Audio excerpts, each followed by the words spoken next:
Olá, seja muito bem-vinda mais uma vez ao programa de estudo aprofundado da Palavra de Deus, o programa Bíblia Aberta. Aqui abrimos a Bíblia para explorar e aprofundar temas espirituais.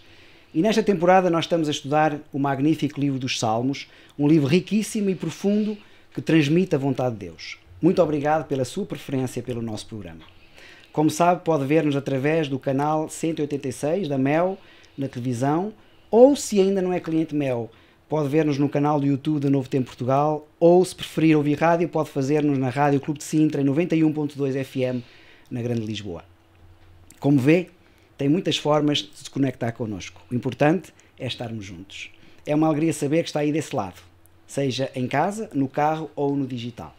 E hoje, como habitualmente, temos dois convidados muito especiais, que também são grandes amigos. O pastor António Rodrigues, teólogo e instrutor da Bíblia, e o Dr. João Faustino, doutorado em Administração e Gestão Escolar. Bem-vindos aos dois, muito obrigado pela vossa presença novamente, já estiveram connosco, é sempre um prazer tê-los connosco para aprofundarmos estes temas tão importantes do livro dos Salmos.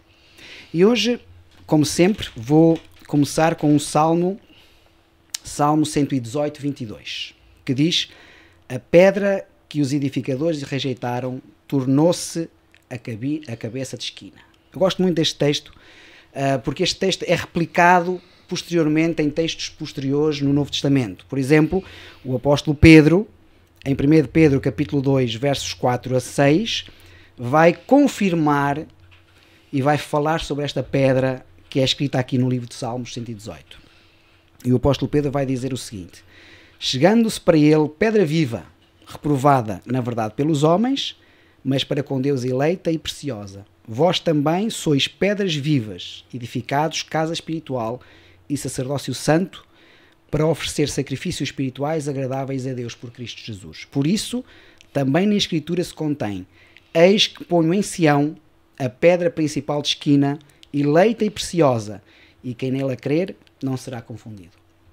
Aqui o apóstolo Pedro vai, no fundo, repescar a ideia do Salmo 118, da pedra viva, da pedra de esquina. E o apóstolo Paulo, em 1 Coríntios 10, 4, vai um pouco mais longe e vai dizer o seguinte: beberam todos de uma mesma bebida espiritual, porque bebiam da pedra espiritual que os seguia, e a pedra era Cristo. Aqui o apóstolo Paulo vai claramente identificar esta pedra de esquina com Cristo. Cristo é esta pedra. Cristo é esta pedra reprovada, no Antigo Testamento rejeitada, e aqui o apóstolo Pedro diz que é reprovada, que foi a pedra de esquina. Essa pedra é Cristo. Então os Salmos testificam da pessoa e do ministério de Jesus.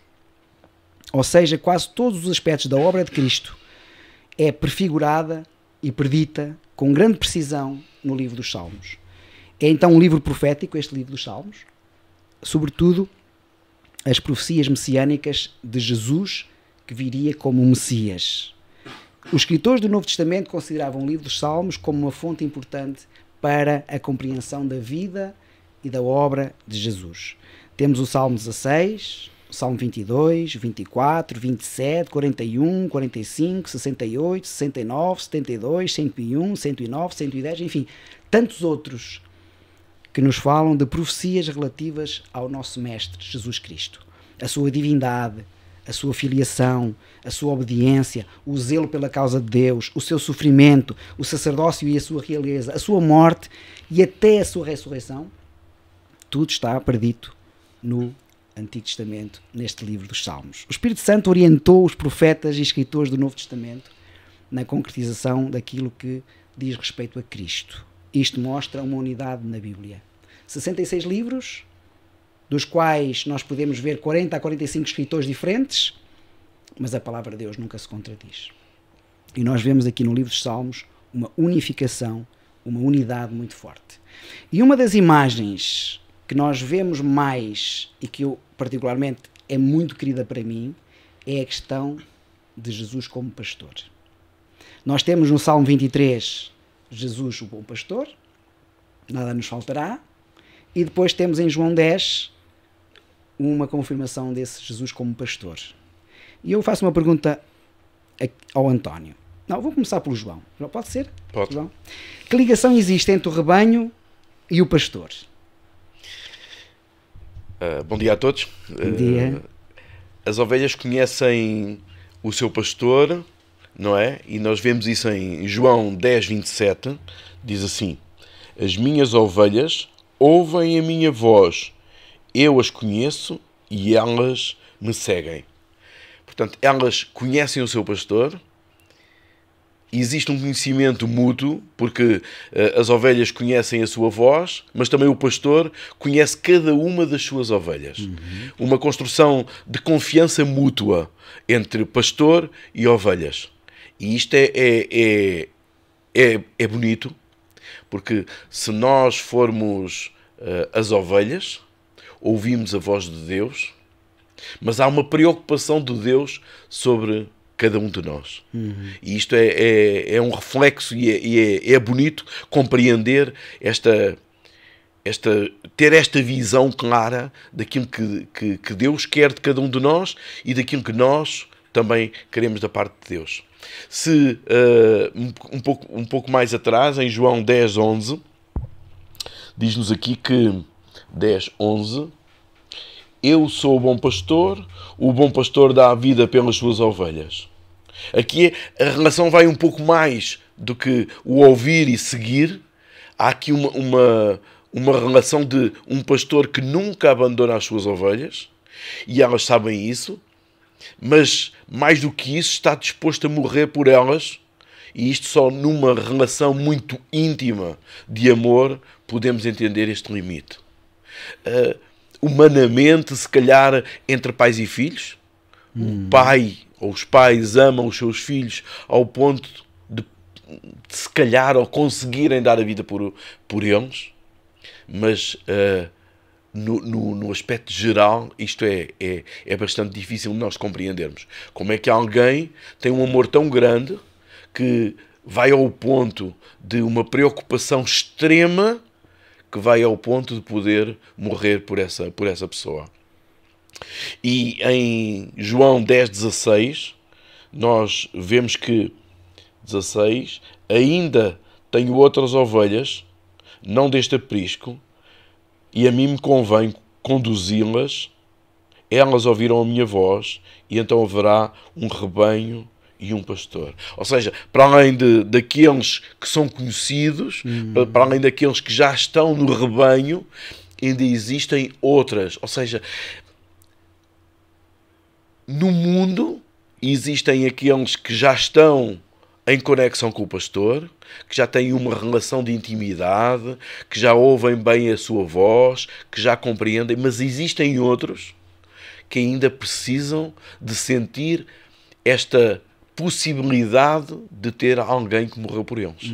Ou seja, esta morte de Cristo por cada uma das suas ovelhas, ela não se cinge apenas àqueles que já sabem, já têm esta novidade de transformação da sua própria vida, mas também de outros que ainda não ouviram, não, e a quem nós, se calhar, teremos que levar esta mensagem de um amor que foi tão grande por mim, que também pode ser por eles. Quantas pessoas existem hoje que, vivendo neste mundo, com as dificuldades, com os problemas que têm na sua vida, tal e qual como nós sentimos também, mas que não têm esperança, porque não sabem que existiu alguém que um dia passou por esta terra, morreu por eles, e ainda hoje quer que eles aceitem esta morte por eles. E quer conduzi-las a este aprisco. Sem dúvida. É esta relação de amor e de conhecimento. Ou seja, Jesus já os conhece. Eles é que ainda não conhecem Jesus. Porque Jesus...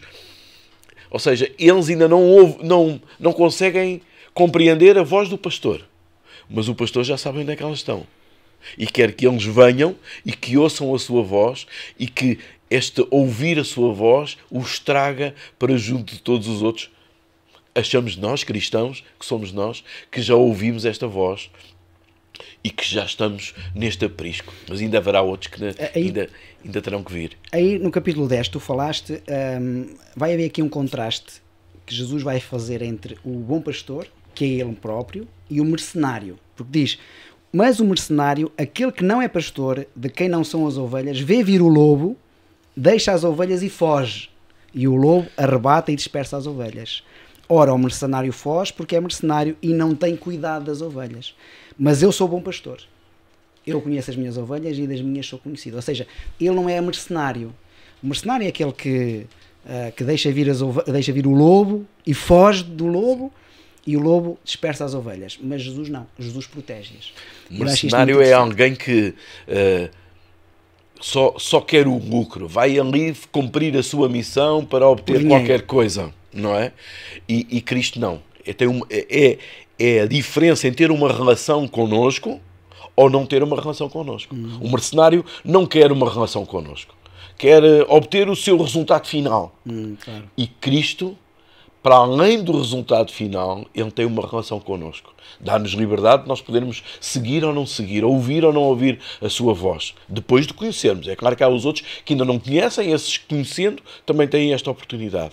Mas Deus tem esta relação connosco de tranquila, de amor, ou seja, ele demonstra o seu amor e eu aceito o amor dele ou não. Tenho esta possibilidade de escolha.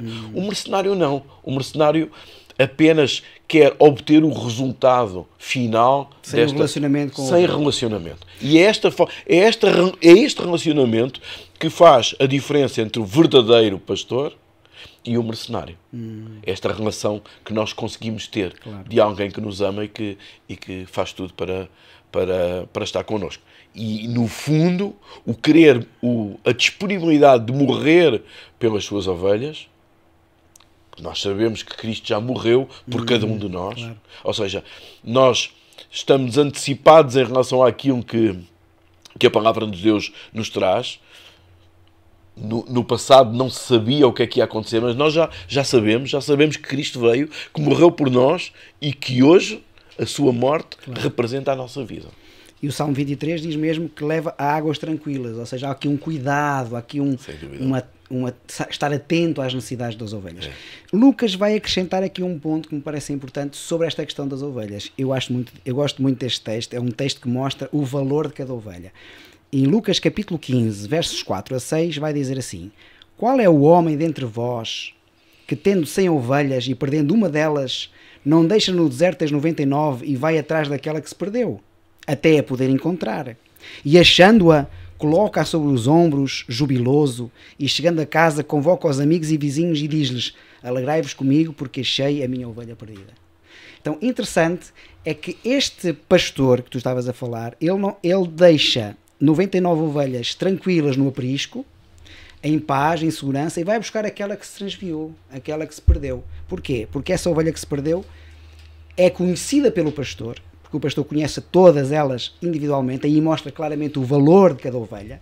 E o cuidado. E o cuidado que ele tem, mas mais do que isso, se uma ovelha está desgarrada, ou seja, se uma ovelha se perde, ela não sabe como voltar. Quem foi pastor ou é pastor sabe muito bem disso, né? É preciso haver ali um cuidado. E uma coisa muito interessante, eu já trabalhei com alguns pastores, mesmo pastores de ovelhas, e eles diziam-me que eles, até pelo assobio, ela conhece o pastor. Ou seja, se tiver ali um conjunto de ovelhas de vários pastores, se cada pastor assobiar ou chamar as suas ovelhas, elas vão ao seu pastor, não vão ao outro, não vão ao estranho. É muito interessante. E aqui Lucas diz que ele conhece as ovelhas, ela não sabe voltar para casa e o pastor vai em busca dessa ovelha que está perdida e quando a agarra, coloca no seu regaço e leva-a tranquilamente a esse aprisco. Cá está esta noção de proximidade. É isto que Deus quer fazer com cada um de nós. É tocar-nos, agarrar-nos, proteger-nos, acarinhar-nos, não é? Sim. Se nós permitirmos que isso aconteça, claro, não é? Claro. Mas esta noção de que Deus deixa tudo e vai por uma, demonstra aquilo que é a realidade de Deus sobre o ser humano. Deus respeita a identidade de cada um de nós, respeita tudo da nossa vida e conhece-nos individualmente. Claro. Sabe os teus problemas, os meus problemas, os problemas do António, os problemas de cada um. Deus conhece-nos no íntimo e consegue ir buscar-nos, resgatar-nos. E este amor é impressionante. Um Deus total, absoluto, sobre toda a terra, que reina sobre tudo e que ama cada um individualmente. E isso deve nos trazer a nós uma tranquilidade, mas também uma compreensão clara de que este Deus não é um Deus qualquer. Não é realmente um Deus mercenário, é alguém que quer o nosso bem. Exatamente. Quer o nosso bem, quer que nos sintamos bem, que estejamos bem, que vivamos bem, apesar dos problemas e dificuldades, mas que possamos, nesta conexão com Ele, ter esta compreensão do amor que Ele sente por cada um de nós. Que maravilhoso pastor nós temos, não é? António, segundo o livro dos Salmos, como é que é descrito então este relacionamento entre este senhor, este pastor e o seu povo, as suas ovelhas? Bom, eu penso que o João já desenvolveu uma parte desse tema, e muito bem, e tu também, Paulo, já mencionaste. Apenas talvez pudéssemos focar no Salmo 23. Talvez é o salmo mais fácil, em que os nossos ouvintes já ouviram alguma vez, pelo menos. Salmo 23, que eu gostaria de relembrar: o Senhor é meu pastor, nada me faltará. Deitar-me faz em verdes pastos, guia-me mansamente a águas tranquilas, refrigera a minha alma, guia-me pelas veredas da justiça, por amor do seu nome.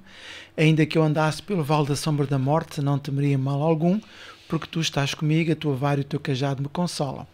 Preparas uma mesa perante mim, na presença dos meus inimigos, unge a minha cabeça com óleo e o meu cálice transborda. Certamente que a bondade e a misericórdia me seguirão todos os dias da minha vida e habitarei na casa do Senhor por longos dias. Que lindo salmo. Exatamente. Isto é inspiração, através do Espírito Santo, como nós sabemos, mas também alguém, o caso do rei David, que sabia o que é ser pastor, porque ele antes de ser rei foi pastor de ovelhas. E sabia muito bem o que é passar o tempo, as noites no deserto, no pasto, nos campos, nas montanhas. Sabe o que é cuidar de ovelhas. Sabe, como vocês diziam há pouco, as ovelhas também o conheciam. E claro, nós no Novo Testamento vamos conhecer que Jesus é o pastor, não é? Mas David fala aqui, por experiência, desses momentos em que ele próprio tomava conta das suas ovelhas. Por isso é que o Salmo 23 é chamado também o Salmo do Bom Pastor. Aquele que não estamos a falar de um pastor qualquer. Não é? Porque, como tu disseste, Paulo, há pastores e pastores. Não é? Há aqueles que cuidam e aqueles que se descuidam. Há aqueles que protegem e aqueles que fogem, são os primeiros a fugir quando algum lobo ataca o rebanho. Não é? Mas aqui encontramos um pastor que não só é o bom pastor, como também é descrito como o bom pastor, aquele que guia o seu rebanho. Ora, para guiar, eu tenho que ser um líder, tenho que ser um guia, aquele que sabe o caminho, aquele que sabe onde eu estou e para onde eu quero ir. É também um pastor que vai para um pasto rico, que dá alimento às suas ovelhas, não vai levar as ovelhas para um sítio onde não haja comida. Claro. Então está a ser um mau pastor. Não quer ver as ovelhas esqueléticas, mas quer ver sim as ovelhas, enfim, fisicamente saudáveis e que mais tarde é uma boa lã para poder também ter algum rendimento. E também diz que tem águas paradas, não as leva para os rios, onde há correntes que as podem arrastar, podem destruir, podem até provocar a sua morte. E mesmo no deserto, ele está sempre gentil e preparado, quer de dia, quer de noite, para a proteger. Esta é a imagem de algo que é tão maravilhoso, em que nós deveríamos ver Jesus como o nosso bom pastor. Sim. No entanto, este Salmo 23 leva-nos a esta entrega, a esta confiança, a esta dependência desse pastor que sabe o caminho, sabe nos guiar, sabe onde está o bom pasto e sabe onde nos leva para o sítio mais, ou para o lugar mais importante para as ovelhas poderem estar. Daí que este é o bom pastor. Tá bem? É o pastor que cuida. E pela alegria de nós podermos um dia ter conhecido Jesus. Jesus é esse bom pastor que cuida das nossas vidas, cuida da nossa imagem, cuida da nossa saúde, cuida da nossa estética, cuida do nosso trabalho, cuida das nossas finanças, cuida dos nossos filhos. Portanto, é Ele que está sempre disposto para nos conduzir a um bom pasto. Muito bem, é Ele que nos orienta. A um bom caminho. E quando nós encontramos aqui este bom pastor, é um pastor próximo. Jesus está próximo de nós. É um pastor que cuida das ovelhas. Nós somos as ovelhas do pasto de Cristo. Temos a palavra de Deus como alimento. Diariamente devíamos nos alimentar. Deus não nos leva para maus caminhos.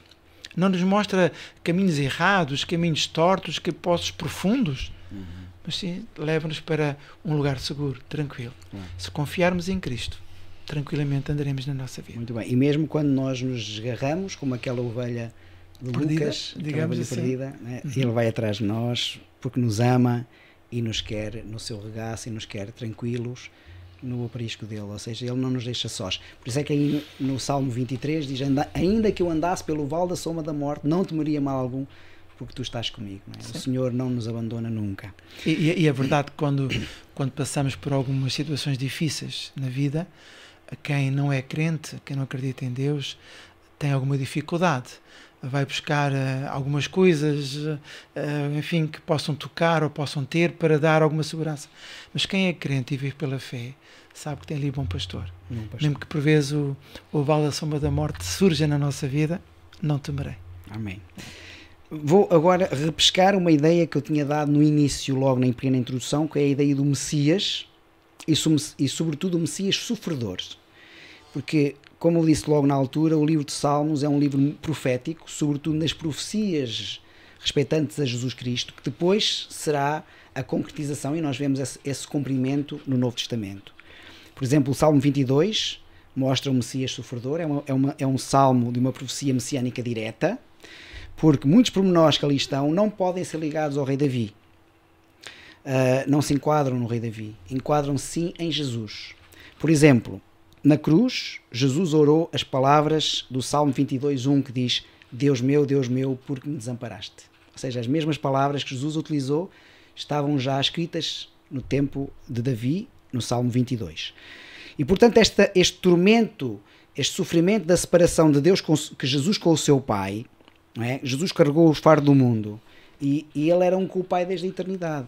Aliás, se nós lemos no capítulo 1 do livro de João, no verso 1 e 2 diz: no princípio era o Verbo é Jesus, e o Verbo estava com Deus, e o Verbo era Deus. Ele estava no princípio com Deus, ou seja, ele foi sempre um com o Pai desde a eternidade. E isto estava a ser comprometido. Satanás queria que houvesse uma separação entre o Filho e o Pai, algo que nunca tinha existido desde a eternidade, nunca tinha existido, não é? E estava a ser comprometido. No entanto, nós sabemos que nem nas profundezas do sofrimento isso aconteceu, porque o Pai, além de estar com o Filho, não é? Embora o Filho tenha sentido esse desamparo, sobretudo na questão da sua cruz, quando ele estava suspenso na cruz, o que é certo é que esta unidade com o Pai ela sempre existiu. E portanto, dos temas mais importantes que nós vemos nesta declaração, nós vemos aqui dois temas. Primeiro, a divindade de Jesus. Jesus é divino, e isto o apóstolo João tenta mostrar a todos que Jesus é Deus, não é?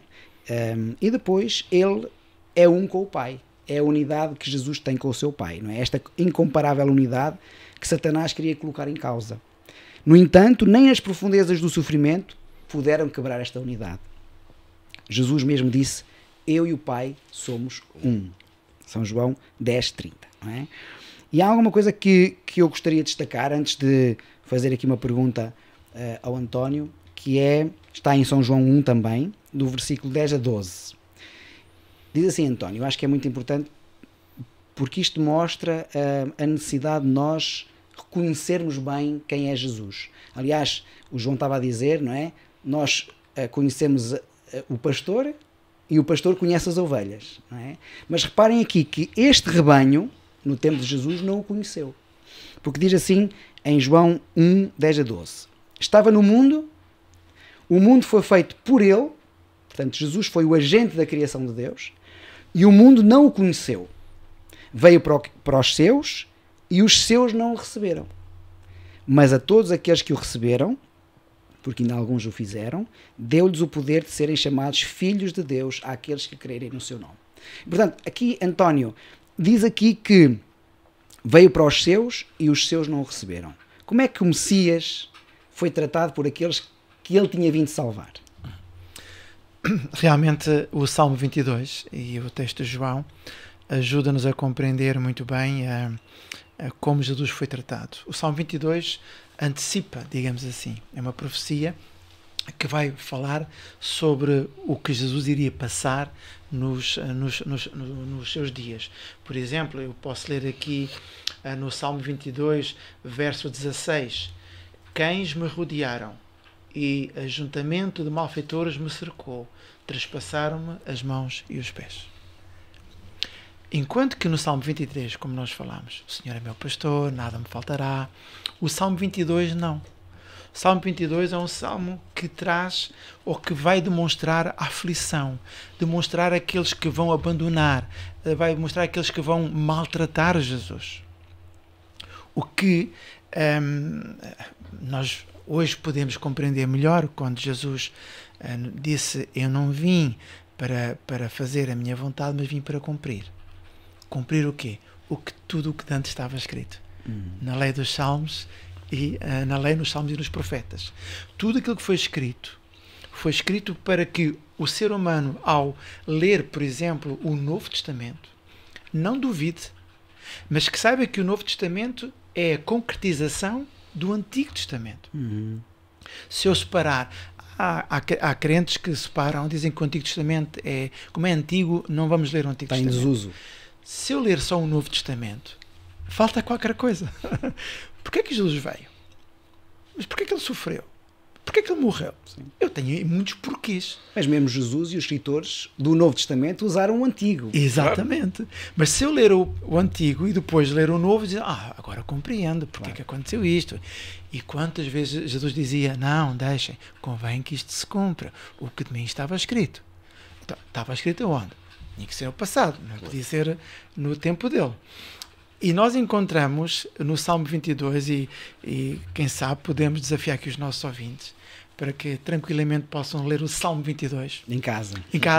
E depois leiam os Evangelhos, possam entender o quão importante é essa abordagem. Porque, como diz no 7, não é o Salmo 22, verso 7, todos que me veem zombam de mim, estendem os lábios e maneiam a cabeça dizendo... Portanto, aquela multidão que estava ali à frente à cruz de Cristo, não é? Salvou os outros, não salva a ti porquê? Olha, diz que é filho de Deus e está ali na cruz. Olha, diz que faz milagres e agora não tem nenhum para Tudo dar. estava profetizado. Exatamente. Era uma forma de escárnio por alguém que veio cumprir. Se ele veio cumprir, não poderia fazer de forma diferente.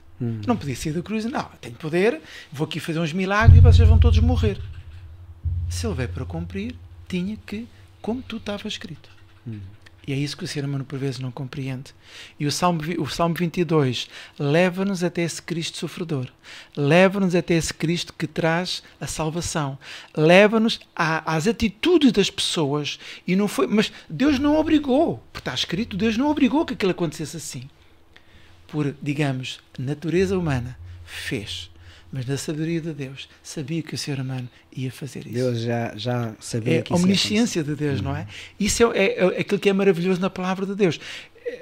Eu decido por mim próprio. Correto. Deus dá-nos a liberdade, como há pouco tu dizias. Mas Deus sabe.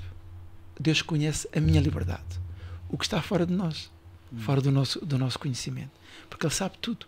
Claro. Ele não interfere, mas por isso é que está escrito. Senão há quem pense, não, está aqui escrito, já estava tudo combinado, eles já sabiam que tinham que fazer as coisas assim. Predestinação não é algo que a Bíblia nos aponta, não é? Uns predestinados para a vida, outros predestinados para a morte. Isto não existe. Exatamente. Somos todos destinados para a vida. Agora temos que aceitar, não é? Por isso é que é bom, então, colocar o Salmo 22 e outros textos do Antigo Testamento junto do Novo Testamento. E vamos ver que realmente... Sim.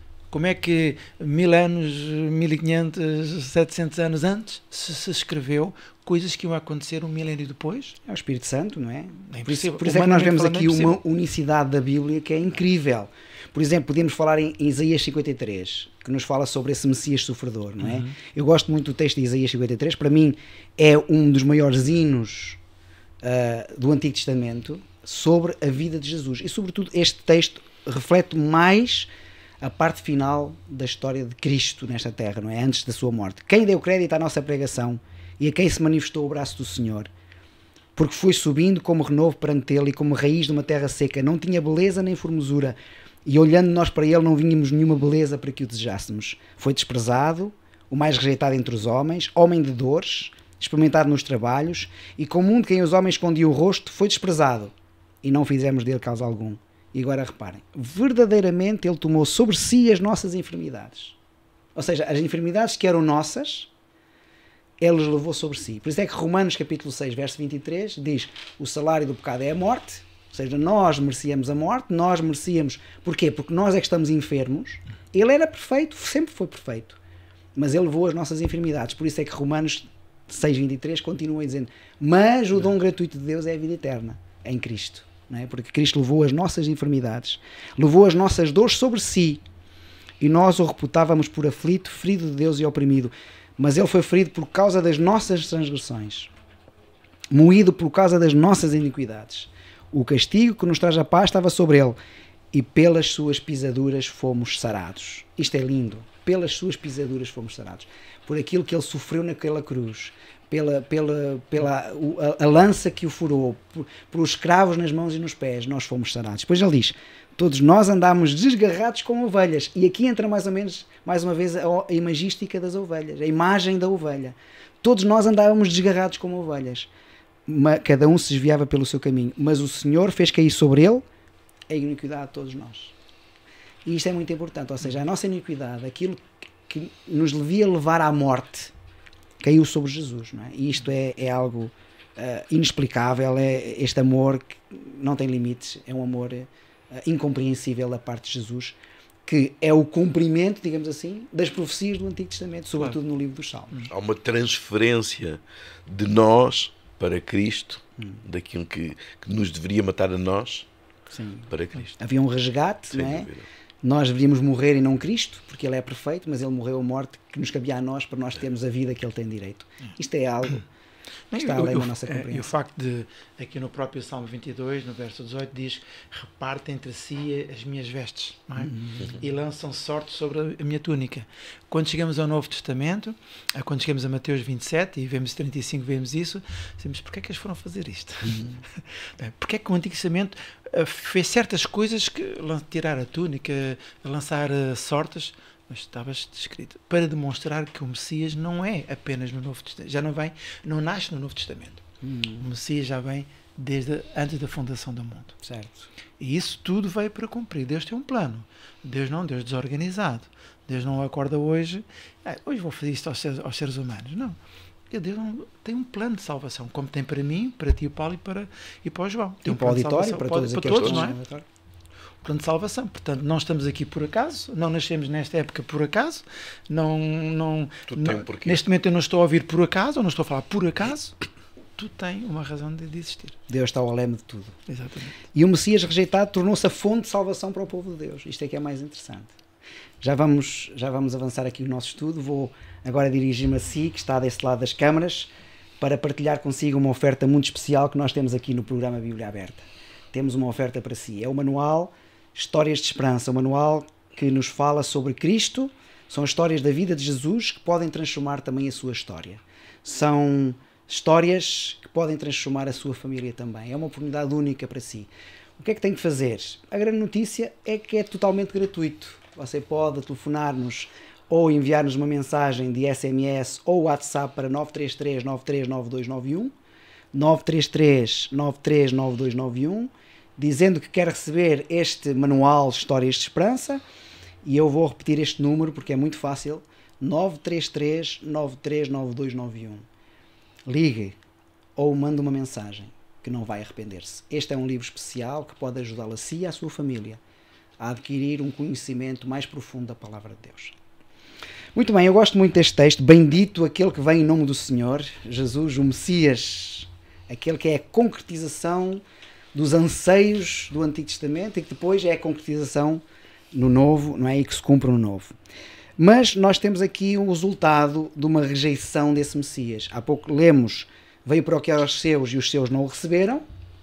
E eu pergunto ao João, qual é esse resultado dessa rejeição, João?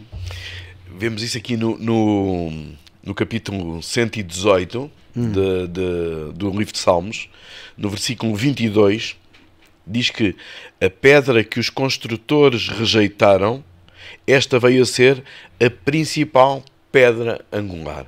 Ou seja, depois desta humilhação, deste sacrifício, de ser maltratado, aqueles que julgavam ter posto fim aos seus próprios problemas, não é? Aqui está outra vez a imagem do mercenário, não é? Certo. O querer fazer face àquilo que eu quero, não é? Deus glorificou o seu filho, tornando-o numa peça fundamental. Pedra angular. A pedra angular. Ele passa a ser a estrutura da igreja. Basilar, não é? A estrutura A basilar. estrutura basilar da igreja. Na realidade, tudo aquilo que nós estudamos na palavra de Deus, tudo aquilo que a igreja demonstra, ele está baseado em Cristo. É Cristo esta estrutura. Pensavam que tinham, de alguma forma, terminado com este incómodo que alguns tiveram na sua vida. Tentaram destruir este incómodo que, de alguma forma, podia estar a ser um entrave à sua profissão, ao seu negócio, não é? E aqui aparece novamente Cristo como esta pedra fundamental naquilo que irá surgir de novo, muito mais forte do que aquilo que anteriormente parecia. Vai já continuar. Eu só quero dizer, introduzir aqui uma coisa que me pareceu muito interessante daquilo que tu disseste agora, que é, quando Jesus fala com Pedro e diz, tu és pedra, ou tu és Pedro e sobre esta pedra edificarei a minha igreja, não é Pedro que é a pedra, porque Pedro vai dizer mais tarde, ele é a pedra, Cristo é a pedra angular. Portanto, o que Jesus disse foi, tu és Pedro e sobre esta pedra, ele próprio, eu edificaria a minha igreja. Isso é muito importante. E isso é fantástico, porque na realidade só se compreende sendo Cristo, não sobre um homem. É impossível que uma estrutura complexa e bela e de amor pudesse ser suportada sobre um homem. Ela teria que ser suportada sobre este Deus maravilhoso, este rei fantástico e que não tem limite e que reina sobre tudo, não é? Só assim é que era possível. E Deus vai fazer exatamente isto. Tu foste rejeitado, os homens não quiseram, não compreenderam, as ovelhas não ouviram a tua voz, mas és tu, esta pedra, onde esta igreja, todos estes conceitos, todos estes saberes vão ser edificados. Vemos isso também em Mateus 21, 42. Podemos abrir aqui em Mateus... Bíblia aberta. É Bíblia aberta, 21, 42 a 44. Nós vamos ver 42. E perguntou-lhe Jesus, nunca leste nas Escrituras? A pedra que os construtores rejeitaram, essa veio a ser a principal pedra angular. Isto procede do Senhor e é maravilhoso aos nossos olhos. Porquanto vos digo que o reino de Deus vos será tirado e será entregue a um povo que lhe produza os respectivos frutos. Todo o que cair sobre esta pedra ficará em pedaços, e aquele sobre quem ele cair ficará reduzido a pó. Já viram? É fantástico. Se nós queremos ser alguém, temos que cair sobre esta pedra. Temos o que nosso orgulho, nossa arrogância. Dúvida, tudo o que é nosso tem que deixar de existir e Cristo passará a dominar e a viver em nós. Que bom. E todos aqueles que não quiserem, então será essa pedra que cairá sobre eles. Pronto, aí é a escolha mais uma vez. Outra vez a escolha. O livre-arbítrio que Deus nos proporciona para que nós possamos escolher o caminho que queremos. Mas na realidade, esta continua a ser, ainda hoje, a única pedra onde nos podemos despojar de nós próprios e obter aquilo que Deus quer para cada um de nós. Por isso é que este é o resultado. Pensavam aqueles que humilharam Cristo que o resultado seria que ele sairia de frente das suas pretensões e, na realidade, passou a ser ele a pedra de esquina, a pedra angular, a pedra onde teremos que cair se quisermos continuar e ter a vida eterna. Muito bem. Olha, e agora, ouvindo o que tu disseste, há aqui um texto em Mateus também, no capítulo 7, versículo 24, que diz: todo aquele que eu escuta as minhas palavras e as pratica, assemelhá-lo-ei ao homem prudente que edificou a sua casa sobre a rocha. Vieram ventos, vieram tempestades e a casa não caiu porque estava edificada sobre a rocha. Essa rocha que é Cristo. Essa rocha que é Cristo, essa rocha que dá firmeza, não é? Que dá, sobretudo, sustentação à realidade que é a nossa vida hoje, de dependência total de Cristo. Muito bem, que bonito, não é? Que bonito este tema. O Salmo 89 também fala de um concerto especial.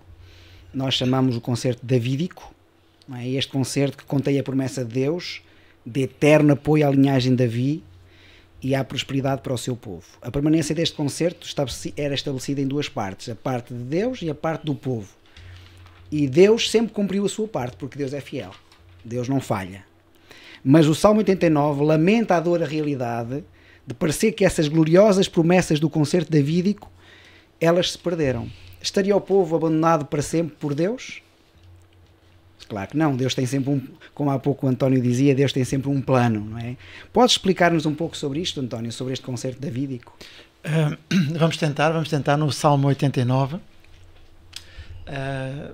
Posso ler o verso 3 e o 4.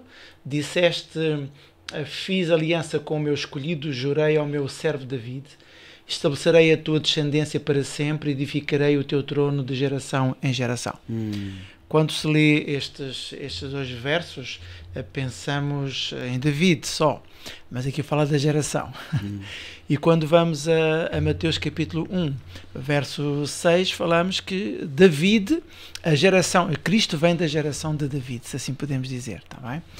Portanto, é esta promessa que Deus faz a um rei, mas que não era o rei que seria o Messias, mas a sua descendência. Mas infelizmente o povo quebrou por diversas vezes o concerto com Deus. E Deus mantém a promessa que fez ao rei David, que da sua linhagem iria ser abençoada e daí sairia o Messias, o descendente, não é? Aquele que viria para libertar o povo de Israel. É verdade que quando nós lemos este Salmo 89 e, por exemplo, no verso 28, diz: a minha benignidade lhe conservarei eu para sempre e a minha aliança lhe será firme. Ou seja, apesar de o homem não acompanhar e não ser fiel da sua parte à promessa que faz a Deus, Deus é fiel à humanidade. Cumprir a sua. Exatamente. E às vezes dizemos: mas porquê é que não aconteceu no tempo do rei David isto, ou porquê é que não aconteceu no tempo de Moisés, ou porquê é que não aconteceu no tempo de Abraão certas coisas?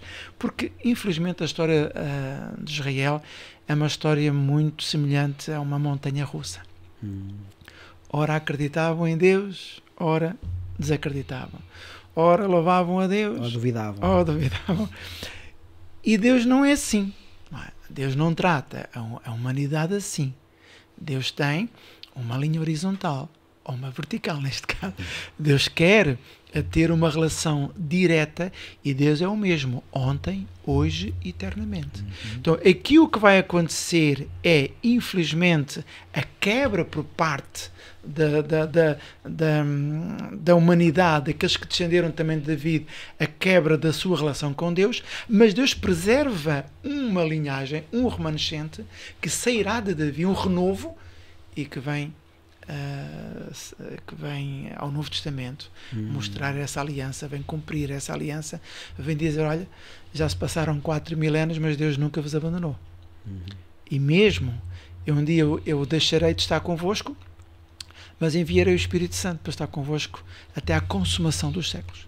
Portanto, essa promessa que Deus fez com David, e a sua prosperidade, ela mantém-se e vai permanecer até à volta de Jesus. E nós vemos isso quando o cego pede a Jesus para o ajudar e diz: Cristo, filho de Davi, tem compaixão de mim. Exatamente. Portanto, Cristo era realmente esse filho de Davi, ou seja, pelo menos dessa linhagem. Porque era algo que o povo de Israel se esperava nas gerações, porque eles liam as profecias, liam os salmos, e sabiam que havia uma geração de David, uma linhagem de David, Que viria o Messias. que sabiam. Portanto, aqueles que estudavam, aqueles que se dedicavam ao conhecimento das profecias, daí usarem certos termos que nós por vezes não sabemos, porque Jesus não era David. Claro. Não era David como pensava que Jesus era Elias. Jesus não era Elias. Vinha no espírito de Elias. Vinha na mesma função de Elias. Mas não morria para apenas morrer, mas para salvar. E a linhagem de David dá a garantia, dá o suporte, dá digamos, a certeza de que tudo aquilo que o Senhor diz tem um fio, Davi, tem um objetivo. O reinado de Davi era um reinado terreno, mas o reinado de Cristo é um reinado celestial, não é? Exatamente. Superior ao de Davi. Não é? Agora, aqui uma coisa que eu gostava de falar, que tem a ver com Colossenses capítulo 1, porque há pessoas que não conseguem conceber esta ideia. Em Colossenses 1,15 diz assim: Jesus é chamado o primogênito de toda a criação. Isto aludindo a Salmos 89, 27. Mas será que Jesus é um ser criado? Porque há muita gente que diz, se ele é o primogênito da criação, ele é então o primeiro a ser criado por Deus. Não, o título primogênito não se aplica ao primeiro nascido, tal como também o próprio Davi não era o primeiro nascido, ele era o oitavo da linhagem do seu pai. Então a palavra que está em Colossenses capítulo 1 é prototokos, que quer dizer preeminente. Esta é que é a noção, a preeminência. E assim como Davi foi preeminente sobre a casa em relação ao seu reinado, Jesus também é o preeminente relativamente a tudo e a todos, cheio de honra e de autoridade sobre tudo. Agora sim podemos ler Colossenses 1, 15 a 18, com uma outra visão. E eu vou ler aqui. Diz assim: o qual é a imagem do Deus invisível, o primogênito de toda a criação. Porquê? Pois lá diz o apóstolo: porque nele foram criadas todas as coisas que há no céu e na terra, visíveis e invisíveis, sejam tronos, sejam nominações, sejam principados, sejam potestades. Tudo foi criado por ele e para ele. Ele é antes de todas as coisas e todas as coisas subsistem através dele. Ele é a cabeça do corpo, da igreja, é o princípio e o primogênito dentre os mortos, para que tenha em tudo a preeminência. Ou seja, Cristo é o prototokos, não é o primogênito, mas sim o preeminente, porque foi ele que criou todas as coisas. É através dele que tudo surge. E, portanto, quando nós lemos Colossenses capítulo 1, não podemos ler no sentido em que Jesus é um ser criado, porque não, ele é um ser divino, que é um desde o Pai, desde a eternidade. Ele não foi criado, ele é um ser que subsiste por si próprio, não é? Era o Filho que estava junto do Pai desde sempre, mas ele é o primogênito, ou preeminente da criação, o prototokos, no sentido em que é ele que cria todas as coisas. Ele é através de qual todas as coisas subsistem. Tal como ele é o primogênito dos mortos. Porquê? Porque Cristo, a ressurreição de Cristo, dá-nos a garantia da nossa. Então ele é o primogênito, não no sentido de ser primeiro a ser criado, mas no sentido de ser preeminente. Isto acho que era importante dizê-lo, porque há muitas pessoas que confundem esta questão. Agora, o Salmo 2 a 7 antevê a ressurreição e a exaltação de Cristo como uma nova aurora do concerto e do sacerdócio de Jesus. E vamos entrar agora aqui num outro campo, que é o campo do sacerdócio. Já vimos que é dado o reino a Deus, não é? Portanto, e nós vamos ver isso agora com o João, e depois, logo a seguir, vamos falar do sacerdócio de Cristo, segundo a ordem de Melquisedeque. Temos só 5 minutos, tentar falar nestas duas coisas importantes agora. Primeiro, João, a quem é que é dado o reino?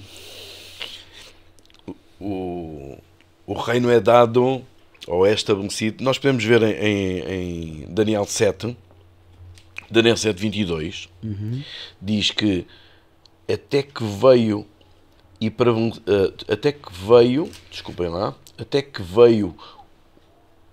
o ancião de dias e fez justiça aos santos do Altíssimo, e veio o tempo em que os santos possuíram o reino. Portanto, aqui nós podemos ver que o reino é dado aos santos.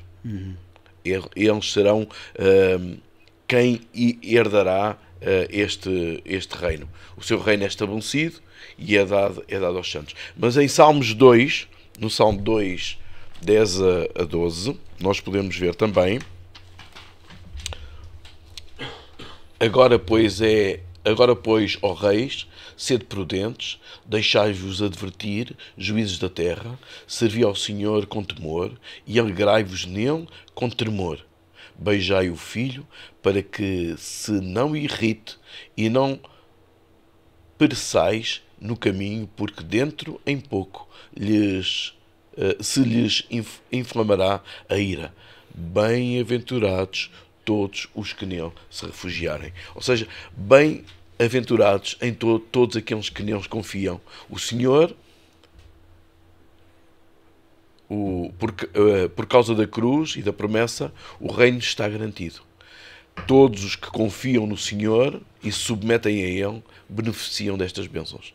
Esta é a novidade que nós podemos ter aqui. E é um reino eterno. É um reino eterno. Nós lemos isso em Daniel, há pouco falavas de Daniel, Daniel capítulo 2, há uma estátua, não é? Vários reinos que sucedem uns aos outros, todos eles passam. Mas este não passará.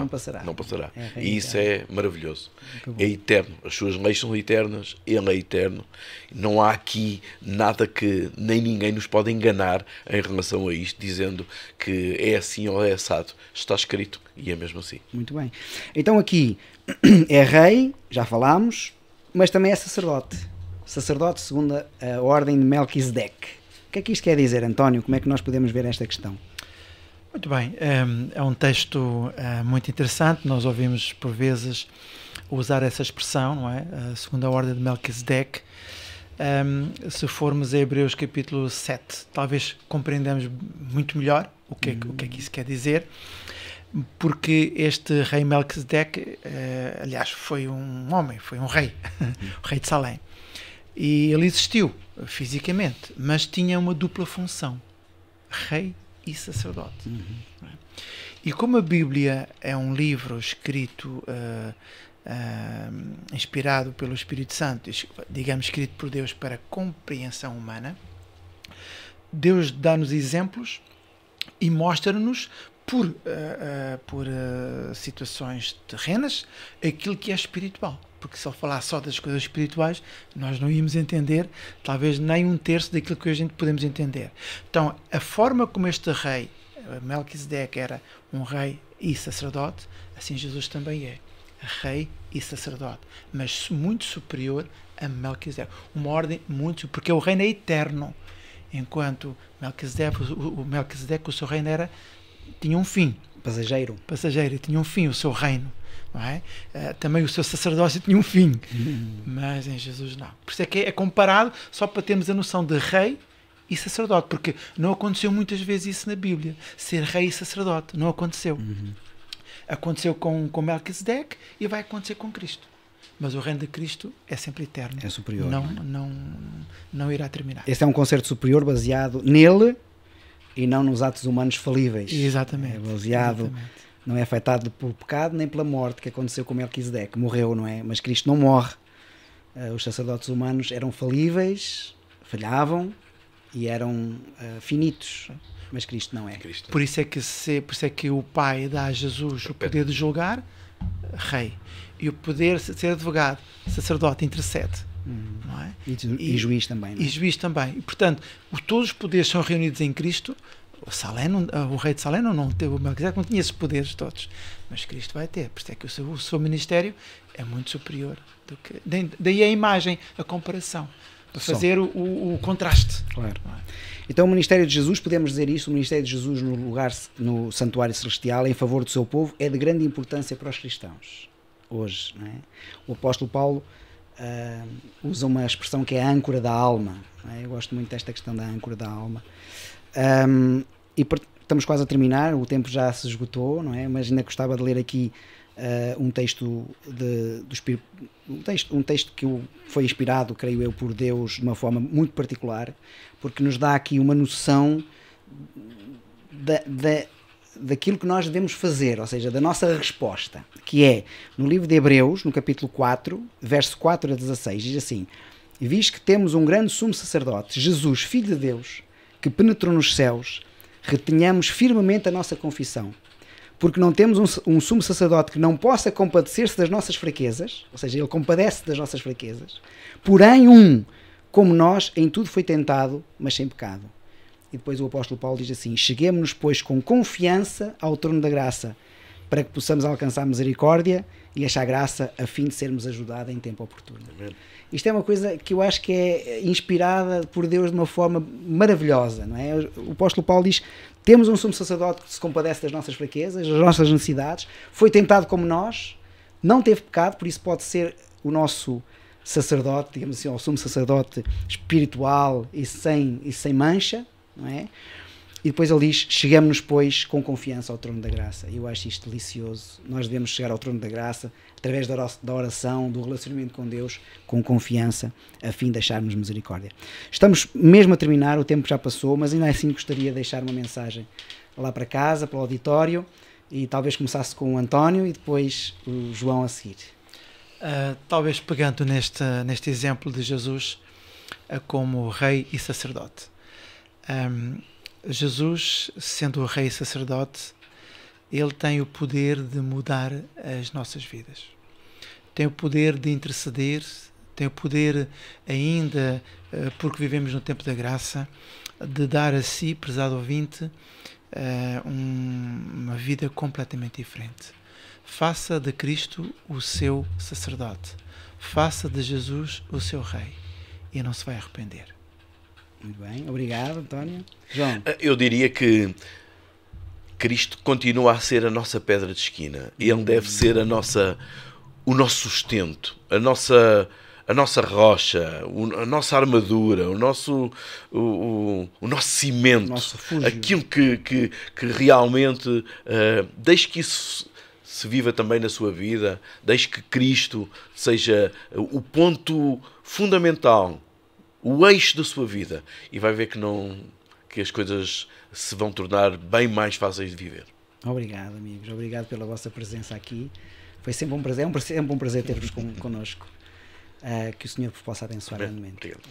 Muito obrigado a si por ter estado desse lado, quer tenha sido no canal da Mel, no canal 186, ou então no YouTube da Novo Tempo Portugal, nos canais parceiros, ou em áudio através da Rádio Clube de Sintra. É um prazer estar sempre consigo e levar-lhe este estudo da Bíblia que nos traz conhecimento e fundamentos para a nossa fé. Ficou alguma coisa por esclarecer? Quer colocar alguma questão, alguma dúvida, algum ponto de vista sobre estes temas? Então ligue para nós. Ligue para o número 933-939291, 933-939291 e os nossos instrutores estarão disponíveis para o ajudar. Fica o encontro marcado para o próximo episódio. Que o Senhor o acompanhe, a si e à sua família. E já sabe, nunca se esqueça, mantenha a sua Bíblia aberta.